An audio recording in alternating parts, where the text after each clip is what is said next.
From Interior Alaska's most trusted news source, this is the Fairbanks Evening News. Good evening, Fairbanks, and thanks for joining us. I'm Stephanie Woodard. Daryl Clark is on assignment. Breaking news to report this evening. Fire officials are fighting a wildfire north of the park's highway. Officials received the call about the blaze at 2:30 p.m. reporting the 10-acre fire that is west of Skinny Dick's halfway in. When the fire was reported, the flame lengths had already reached 50 feet, and as of news time, the blaze has already grown to 80 acres in the large white spruce timber. The State Division of Forestry say they are putting in a lot of effort to see that the fire is contained, and ground forces have made their way in, as well as retardant air tankers and scoopers. News Center 11 is on scene, and we'll have more as this story develops. The U.S. Army plans to majorly reduce its numbers nationwide, but announced a plan actually that will bring more personnel to Fort Wainwright. That's right. In today's announcement, the Army is planning to reduce 80,000 soldiers by the year 2017, including the elimination of entire brigades. The move will reduce 894 unspecified active duty military at Joint Base Elmendorf-Richardson, but increase Fort Wainwright's presence by 552 soldiers. Senator Mark Begich said the announcement proves Alaska's strategic importance in our national defense now that its focus is shifting to the Asia Pacific. An open house was held at the North Pole City Hall today to discuss the sulfurine plumes in and around North Pole. The News Center was there and has more. The State Department of Environmental Conservation held the open house in order to inform North Pole residents of the most up-to-date information on the sulfurine plumes. The sulfurine plumes stem from 2009 when an industrial solvent was found in the wells in the North Pole area near Flint Hills Refinery. We're trying to get cleanup started. We're getting more information about the plume as the monitoring continues, and now what we're seeing is that the high concentration mass of the plume is, as expected, moving down gradient, and that's just the general behavior of contaminant plumes. The plume continues to be studied, and with all of the variables, the time frame is hard to predict. We are working on what's called a site characterization. They continue to investigate the plume. There's a lot of things to understand on the downgrading part of the plume. There's permafrost, there's a lot of variables, and so they continue to work on that, and then the next step is to complete a feasibility study, which is where they look at all the different alternatives to remediate the plume, and that takes considering all of the plume information, all of the groundwater information, hydrology, geology, all of that, put it together and come up with what are the best alternatives to clean it up. One positive bit of information for the folks in North Pole is that the city drinking water has been tested as safe. There were new wells installed in 2010. They've been in line since then, and they are clean. There have been no detections in the drinking water wells. North Pole residents did come out with plenty of questions about the chemical that has been found in numerous wells. They say it is important to stay informed as the information being studied continues to develop. I think we're just now seeing a flood of information come forth and answers as best as they can provide them. And one of the problems for them and for us is that studies haven't been done on this chemical. So there isn't conclusive answers to be given. That's why it's so important that they gather information from the populace and the populace stay informed. As of late today, Alaska State Troopers say they know the identity of the man who drowned in the South Fairbanks gravel pond on Sunday. However, they say locating his next of kin has been difficult. Troopers in the Fairbanks Fire Department responded to the South Lathrop area around 3 p.m. They say the man had been pulling his children in a raft when he apparently stepped off the edge of a gravel bottom and went under the water. Firefighters searched the pond for about an hour before locating the man around 4:15 p.m. He was pronounced dead at Fairbanks Memorial Hospital shortly thereafter. Family members say the man was unable to swim and was not wearing a personal flotation device when he went into the water. We spoke today with the city fire officials about the importance of flotation devices and why they can save lives. I think people need to understand that, particularly here in Alaska, the water is extremely cold. And cold water has a tremendous effect or impact on our bodies. And I don't care if you're an expert swimmer or a novice swimmer or can't swim at all. If you're going to go anywhere near the water, you need to have a personal flotation device on. It's the only way that you're going to survive accidentally going overboard or getting into deep water or getting into any kind of a problem. the PFDs are what's going to save our lives out there. President Barack Obama has declared a federal disaster for spring flooding in parts of Alaska, including Galena. Governor Sean Parnell earlier this month requested the federal designation for the Alaska Gateway, Yukon Flats, Koyukon, Lower Yukon, and Copper River. The president's declaration makes funding available for emergency work and repair of public infrastructure. Officials from FEMA say funding to share the costs of minimizing hazards also will be available. Individual assistance for temporary housing, home repairs, and other expenses will be available in all areas except the Copper River Regional Education Attendance Area. All right, well, we all know it's been a pretty hot one out there, and Mike Schultz is joining us for our first look at weather. Mike. Well, you're right, Stephanie. It's a hot day today across the interior, and you know what? In addition to the heat, we got to worry about these stupid, pesky cottonwood trees that are around us, giving us all types of grief. So it's been kind of miserable today. As far as temperatures around the interior right now, pretty consistent. 93 degrees at Fort Wainwright, 93 degrees at Fairbanks, also 91 at North Pole, 89 at Allison Air Force Base, a little bit cooler around Delta Junction. Out to the west, 88 in Nenana and 86 degrees in Denali Park. Now the hot temperatures are going to continue for a couple more days. Maybe we'll get some relief in the form of showers or thunderstorms. We'll tell you more about that and talk about all the weather in the lower 48, all that coming up later on. Stephanie? Thanks, Mike. It is hot, hot, hot. All right, when we come back, planning for next year's Arctic Winter Games continues, and it's Tuesday, time for this week's health report. Those stories are next. Stay with us. Good evening, Fairbanks, and welcome back to the Fairbanks Evening News. A former daycare operator and foster parent in Bethel has been indicted by a grand jury on 7 counts of sexual abuse of a minor. Our Anchorage sister station, KTUU, reports Bethel police arrested 69-year-old Peter Toney on June 13th on 2 counts of child sex abuse, accusing him of abusing a 4-year-old for nearly a year. Police at the time said there could be more victims. Police began investigating in January. They say the allegations caused Toney and his wife's status as foster parents to be revoked. Police say Toney then opened a daycare facility, and their investigation has identified numerous alleged victims, both in Bethel and outside Alaska. Only 262 days remain until Fairbanks will be the focus for some of the greatest native athletes of the Northern Hemisphere to meet for competition. The Arctic Winter Games will return to the Fairbanks area with 9 contingents from 3 continents competing. Today, the executive director for the Arctic Winter Games spoke before a gathering of business leaders, telling them that program was running strong and that the games, which began March 15th and run through the 22nd, could not subsist without the support of corporations and businesses throughout Alaska.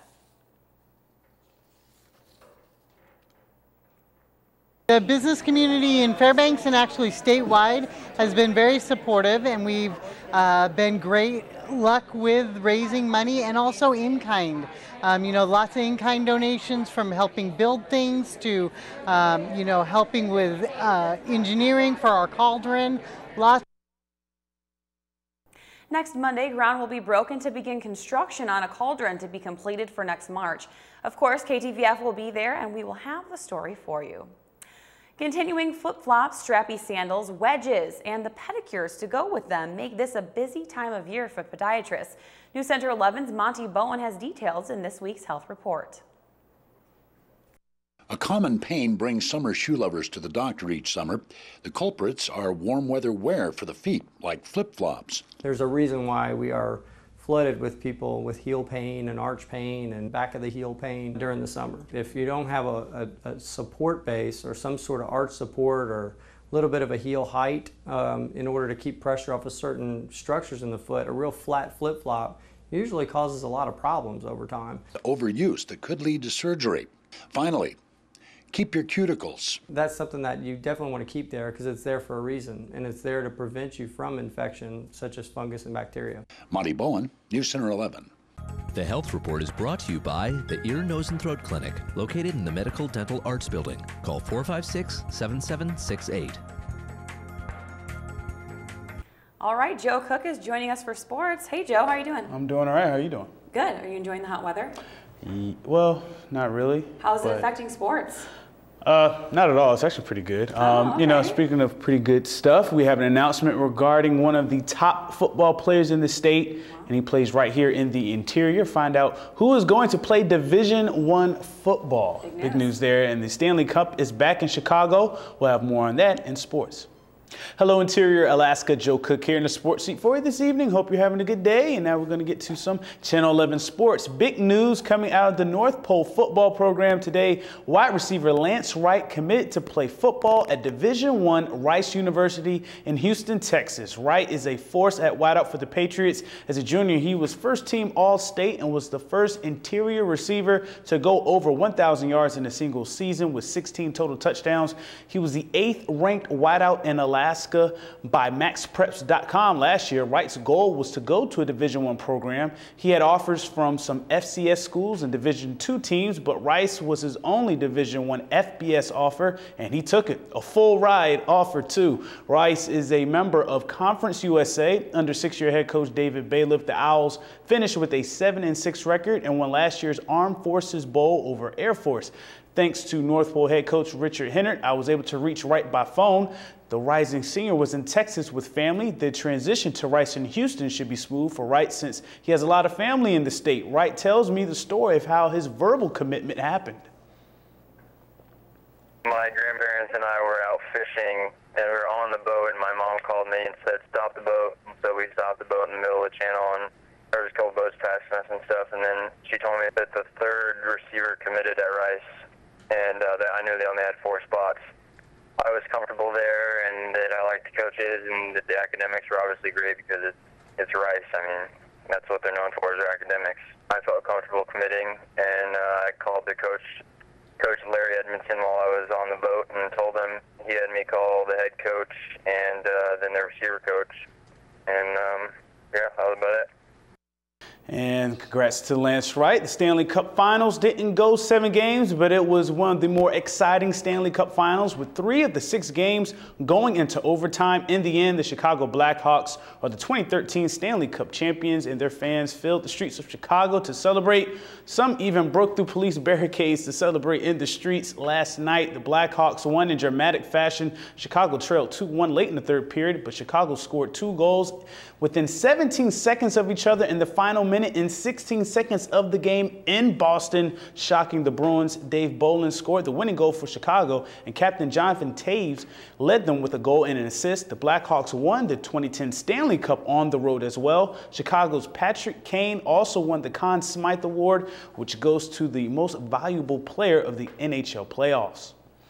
In the last week, New England Patriots' $41 million tight end Aaron Hernandez has been under pressure from Massachusetts police as they have searched his home a number of times to find out if he is connected or has information on the murder of Odin Lloyd. NBC's Chris Claycomb has more. New England Patriots tight end Aaron Hernandez was out and about around Boston, but still refusing to tell reporters what police are asking him about. Are you being arrested? Can you just tell us, Aaron? Can you just tell us anything? Are you involved in the murder? Are you involved in the murder at all? Can you tell us anything you want to say?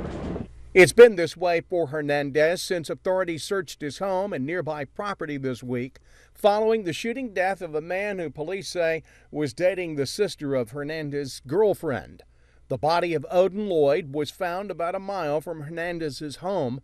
For now, attorneys for Hernandez will only confirm a connection to the investigation, saying in a statement, "It has been widely reported in the media that the state police have searched the home of our client, Aaron Hernandez, as part of an ongoing investigation. Out of respect for that process, neither we nor Aaron will have any comment about the substance of that investigation until it has come to a conclusion."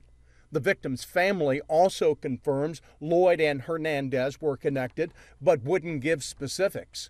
All this happens to Hernandez on the heels of a civil lawsuit where a man accuses the Pro Bowl tight end of shooting him in the face during an argument in February in Florida. Hernandez's attorneys haven't commented on that lawsuit, which seeks at least $100,000 in damages. Chris Claycomb, NBC News.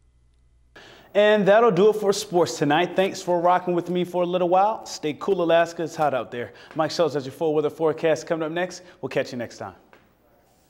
Hello everyone, welcome back in the Fairbanks Evening News. We were telling you earlier about the fire out by Skinny Dick's, but now we have reports of a more serious fire close to home.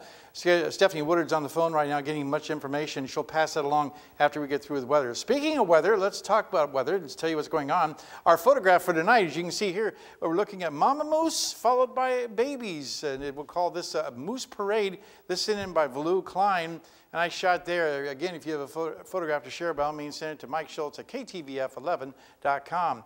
There's the record high 93 degrees. You're part of history. The old record set in 1916. The record low, 38 in 1949. The low last night, 63. It's going to be warmer tonight. Sunrise, 3:02. Sunset, 12:46, giving us about 21 hours and 45 minutes of daylight, a loss of 2 minutes from yesterday. Our satellite picture, again, showing not much going on across the interior. However, out to the east, you can see lots of puffy clouds here. These are thunderstorms in the afternoon heating, and they're getting closer and closer each day, so we're going to get those moving in probably tomorrow afternoon, evening, into the rest of the week. We'll talk more about that in just a little bit. What's going on across the rest of the state? Again, you can see some rain falling across southeast Alaska. Thunderstorms in Juneau, showers around Ketchikan. 76 degrees in Anchorage, cloudy skies along the Aleutian Chain. Also cloudy skies in the North Slope, and Fort Yukon, 75 degrees, lots of sunshine. Lower 48 weather, again, more showers across the Pacific Northwest around Seattle. And again, warm temperatures around Denver, 93 degrees there. Thunderstorms in Minneapolis, and widespread thunderstorm activity over the eastern half of the country. On the satellite radar, you can see lots of storms breaking out, especially up and down the eastern seaboard, and more activity moving across the northern Rockies. What it all means is later on this week, the jet stream once again will be taking a dive down to the south, helping to bring more thunderstorm activity and heavy rainfall, while the heat wave will continue over the southwest. Well, back to Alaska for tomorrow. The northern sections, partly cloudy at Barrow and Nome. Lots of sunshine and heat could continue for Fort Yukon. Here in the interior, once again, a very hot day, sunny and hot in Fairbanks. Partly cloudy, isolated afternoon thunderstorms are possible for the Healy area. Over the southeastern sections, the rain and thunderstorms will continue across Juneau and Ketchikan, while out to the southwest, we're looking at scattered showers for Cold Bay and Bethel, mostly cloudy skies for Kodiak Island, and kind of chilly around Cold Bay, 49 degrees there. South central regions, partly cloudy and continue mild at Anchorage, Homer, and Valdez. All right, here's your forecast for the remainder of the night. Again, overnight lows really warm, 69 degrees. And cottonwood showers, we'll have to put that in there because they're all over the place, giving us all types of problems. And as far as tomorrow's forecast, another hot day, 92 degrees. Might see an isolated shower or thunderstorm, hopefully cool things down a little bit. It looks better for Thursday for showers and thunderstorms. Then right on through the weekend, we'll have isolated showers and thunderstorms. And temperatures cooling off a little bit in the low to mid 80s, at least dropping down below the 90-degree mark. And overnight lows also continuing quite warm. Now, we were talking earlier about the fires. Stephanie, what's the latest you have on the fire? So the latest that we have on the fire is that it is on Nordale and PD Road. Okay. Apparently, they may be evacuating some people. We are not sure yet, but fire crews are responding and out in full force. So we now have 2 active fires right now in the interior. It's incredibly dry. We have gusty winds out there. Yes. Perfect ingredients for fires, and unfortunately, it's happening. All right, well, that will wrap up this edition of the Fairbanks Evening News. We are very glad you could join us. And tonight on NBC Nightly News, the impact from the Supreme Court's decision on the Voting Rights Act. That's next with Brian Williams. And join us here 6 days a week at 6 at 11 or online anytime at webcenter11.com. We're going to leave you tonight with some video that Daryl Clark, I get the two Daryl mixed up. Daryl Clark was out there at the fire at Skinny Dick's, got some great video. We're going to leave you with that tonight, and we'll see you back here at 11.